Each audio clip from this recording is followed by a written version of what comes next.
And we'll move to, it looks like January 20th. There's a message that is sent by the defendant's telephone number. What is that message? What time do I be there tomorrow? Okay, and what date is that sent? That is 1/21. Okay, and the subsequent message after that, what else does that message, that phone number say to you? And do I need to bring anything specific? I just hung up with the district and they said to be there tomorrow. Great. And what was your response? Letecia, we're so excited to have you here. The work day begins at 7:30. You don't need to bring anything in particular. We will have a sub there tomorrow that has been filling in. You'll have an opportunity to shadow him and meet the kids, as well as get set up with the things you will need. Sherry Fuller, our sped department leader, will meet you tomorrow as well. See you soon. And what was the next exchange that the defendant's telephone number sent to you? Running a small business, but with quick. And that date is on the 22nd. Okay, and can you read? Great. Can you read the rest of the message? I wanted to ask your guidance about what to do about tomorrow. I had scheduled that interview at the district office before getting hired. I understand they probably have someone someone in mind, but I don't want to burn any bridges and would like to at least let them know my interest in eventually moving up later, or even if it's a year or so. I know we have to all start somewhere. What do you think is the best approach to take? Thank you. Great. And what was your response to that message? Hi, Tisha. It is your choice if you want to choose to interview tomorrow. Please remember that you will need a substitute and sub-plans to cover the classes you will miss. Please let us know if you need assistance with that. Thank you. Great. And the next message that you received from the defendant's telephone number? Well, they told me to do the fingerprints too, so I was just trying to do the right thing. And the message after that? Okay, I will just try to do the right thing by everyone. I didn't want to stand anyone up and wanted to be loyal to our school too. Okay. And the next message? It's 8 a.m. I mentioned it before in our emails, but wanted to make sure to follow the necessary steps. They did say I could do the fingerprints while I'm there, so I could get some link to do the paperwork. I haven't done any of that. Ms. Hicks, how would you generally describe this type of exchange in these messages?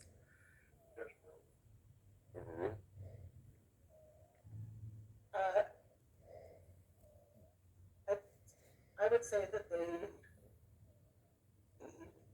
typical of somebody who might be, it was just a new employee. Okay. Conscientious with that? Conscientious and wanting to do the, making sure that she's putting herself in her best job. All right. At some point, were there arrangements made for her to shadow somebody at the school and be present? Yes. Okay. And do you recall the last time you saw the defendant in person? The last time I saw her in person was that Friday morning of the 25th. And how would you generally describe her demeanor?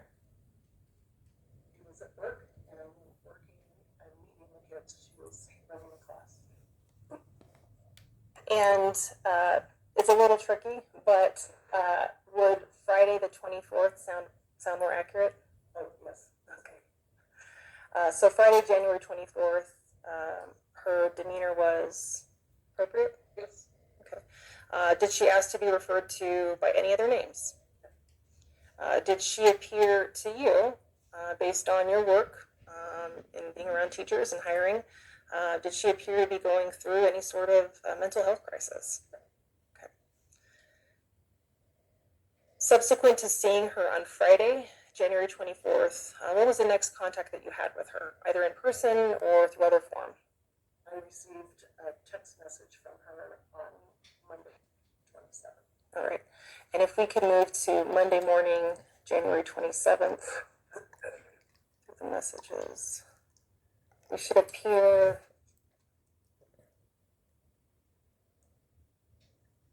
on page 5.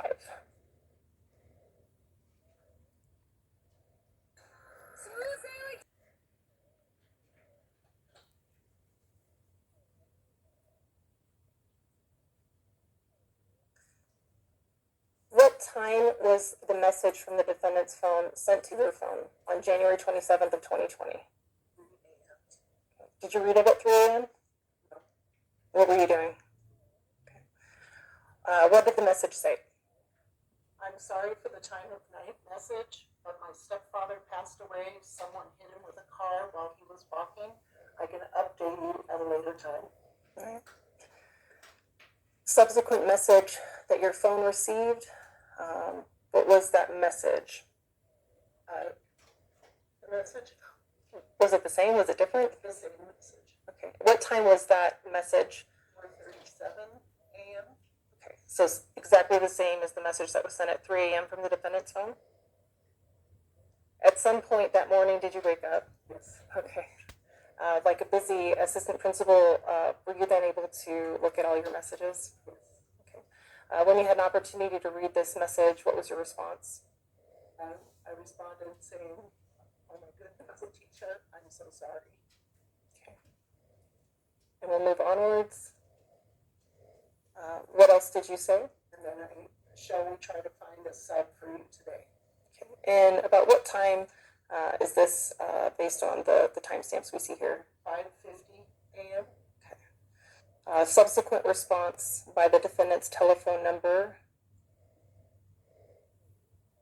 We'll move up. What was that response? The question mark, it's apparent. All my family lives in the East Coast. I'm trying to find a way to get there. And what time was that sent? Oh, it said at 7:21. Okay. What was your response to that message? Okay, I'm just trying to understand your plans so that we can find coverage. Am I understanding that you will not be in today? And what time was that sent? 7:32. And the response from the defendant's phone. Yes, it's my parent. I can't believe that would not be an assumption in a time like this. And your response to that? I'm so sorry for your loss, and we will support you, but I cannot make assumptions. I do need some direction from you. We will get a sub today. Please let us know what else you need moving forward. Okay. Ms. Hicks, you can take a seat now. Thank you. Occurred on January 27th that morning. How would you describe the tone of that exchange? Angry. In terms of candidates, and now a hired candidate contacting you, was your phone number provided for this type of emergency? Could you repeat the question? When there is an emergency, as far as whether or not somebody can be at work, what's the procedure? What is that person supposed to do? Typically, they might contact their supervisor and let them know what's happening. We do have a system to get a substitute, but she wouldn't have gone through that training as yet. So instead of going through that process because she hadn't received that training, what other avenue would she have had to inform you of an emergency?